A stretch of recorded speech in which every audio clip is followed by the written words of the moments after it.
कि हर बच्चे से 200 400 600 जो भी रकम वसूला जा रहा है अवैध है, फिर भी तो वो पैसा मांगे मुझसे, बोले पैसा दो। तो मैं बोला आपको पैसा नहीं दूंगा, आपको एडमिट कार्ड देना दीजिए, नहीं देना नहीं दीजिए। मेरा नाम हुआ मोहम्मद साद और मेरा घर हुआ बालासात। मैं इस हाई स्कूल में पढ़ता हूँ, उत्क्रमित मध्य विद्यालय बनौल, जो कि हम यहाँ हम पढ़ाई कर रहे थे। तो हमें जब ये पता चला कि मैट्रिक का एग्ज़ाम चालू होने वाला है, ठीक है, तो उनसे पहले हम आए हुए थे। तो वो बोले कि 1 फरवरी से आप अपना एडमिट कार्ड आप आकर ले जा सकते, ठीक है।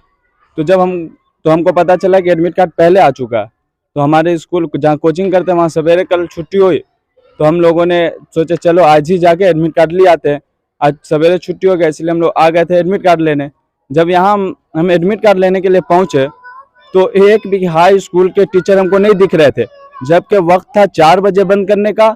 ये लोग 2 बजे के करीब नहीं थे यहाँ, और हाई स्कूल में ताला लगा हुआ था। मिडिल स्कूल खुला हुआ था, मिडिल स्कूल में सिर्फ 4 से 5 टीचर थे, बाकी बच्चे एक भी नहीं दिख रहे थे 4 बजे से पहले तक। और उसके बाद एक थे सर, तो उनको हम बोले हमारा एडमिट कार्ड चाहिए, तो वो हमको बताया भी नहीं कि मैं मिडिल स्कूल का टीचर हूँ, हाई स्कूल का टीचर नहीं हूँ, नहीं दे सकता। लेकिन फिर भी वो हमको देने लगे एडमिट कार्ड, ठीक है।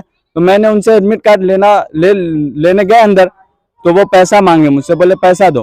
तो मैं बोला आपको पैसा नहीं दूंगा, आपको एडमिट कार्ड देना दीजिए, नहीं देना नहीं दीजिए। और उनके बाद वो कॉल लगा के कुछ लड़के को बाहर से बोला, और वो लड़का लोग आया तो वो एकदम रंगदारी टाइप से बात कर रहा था। ऐसा लग रहा था कि हम लोग यहाँ के अपराध है। लेकिन उनके बाद जब वो कॉल उल कर लिए, तो वो जब बाहर से लड़का, हम लोग बोले कि यहाँ रहना ठीक नहीं है, इसीलिए बाहर चलो। उनके बाद हम लोग बाहर चले गए।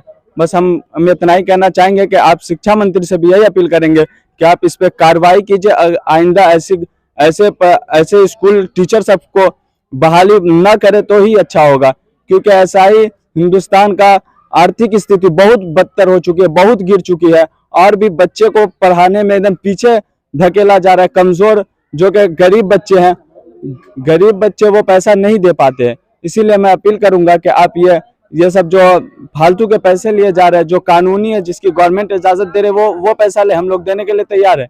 लेकिन इस तरह पैसे, फालतू के पैसे ना ले। और बस इतना ही कहना चाहूंगा, आप लोगों से थोड़ा गुजारिश है कि आप इस पे कार्रवाई कीजिए और हम लोगों की बात आगे तक भी पहुंचाएं। मोहम्मद नफीज आलम हुआ। कल हम लोग स्कूल में आए और स्कूल में जैसे ही गए एडमिट कार्ड के लिए साइन करा लिया गया। 200 रुपया पैसा मांगा गया, तो हम लोग पैसा नहीं दिए। तो लोग शंकर कुमार सर, जो मिडिल स्कूल के हैं, हाई स्कूल के नहीं है, उसी ने पैसा मांगा, हम लोग नहीं दिए। तो हमारे साथ बदतमीजी भी किया, उसका पूरा साबुत भी है। उसके बाद उन्होंने बोला कि तुम्हारा फोटो ले रहे हैं, उसका तुम्हारा क्रेडिट चेक करेंगे। क्या स्टूडेंट का क्रेडिट चेक कर रहे हैं, या अपराधी मान रहे हैं स्टूडेंट को, या शिक्षक मान रहे हैं?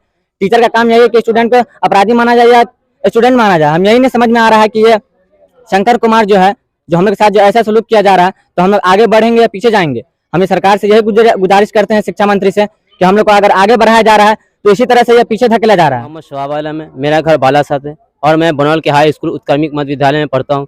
जब मैं कल यहाँ एडमिट कार्ड लेने के लिए जब आया और सर के पास गया एडमिट कार्ड लेने के लिए, सर तो हाई स्कूल में मौजूद नहीं थे, लेकिन एक सर थे, वो बोले ठीक है एडमिट कार्ड मिल जाएगा। मैं उसके पास गया एडमिट कार्ड लेने के लिए, वो पहले तो साइन करवा लिए। जब एडमिट कार्ड लेने की बारी आई तो बोले पैसा दो पहले, फिर एडमिट कार्ड दूंगा। तो मैं बोला सर पैसा किस चीज़ का ले रहे हैं? बोला मैंने नहीं, पहले पैसा दो फिर एडमिट कार्ड। हम पैसा नहीं दिए, हम बाहर आए, फिर हेड सर को फोन लगा, हेड सर बात किए तो हेड सर तो उठाए नहीं पहली बात, फिर कितना फोन लगा, फिर सर उठाए, फिर बात किए तो फिर सर उसको फोन को बोले एडमिट कार्ड दे दो।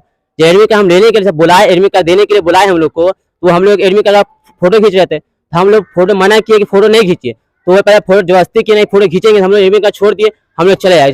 और बाहर के लोग कुछ लोग को बुलाए कि गुंडागर्दी करें, हम लोग गुंडागर्दी समझ रहे थे कि यहाँ पर हम लोग मारपीट करने के लिए नहीं आए थे, एडमिट कार्ड लेने के लिए सिर्फ आए थे। तो हम लोग उन लोग बुलाए, जब बाहर से हम लोग डर से बाहर चले गए कि मार करना अच्छी बात नहीं, हम लोग आगे चल कुछ पढ़ना है, आगे चल कुछ बनना है, इसलिए हम लोग मारपीट करना छोड़ दिया, हम लोग चले गए। हम उम्मीद करते हैं कि अपने शिक्षा मंत्री से कि ये जो इतना बड़ा जुल्म हो रहा है ये सबके साथ, उसको रोका जाए और इस पर कार्रवाई की जो मामला है मेरे भी संज्ञान में आया था कुछ दिन पहले, और पिछले बार भी हम एक्टिव हुए थे अपने नानपुर प्रखंड के अंदर। लेकिन वैसे पूरे विधानसभा की बात की जाए तो आप लोग आज जहाँ गए हैं वहाँ की जानकारी हर जगह है लोगों को, लेकिन जहाँ नेता, जो लोकल नेता है वहाँ के, उनको एक्टिव होना चाहिए।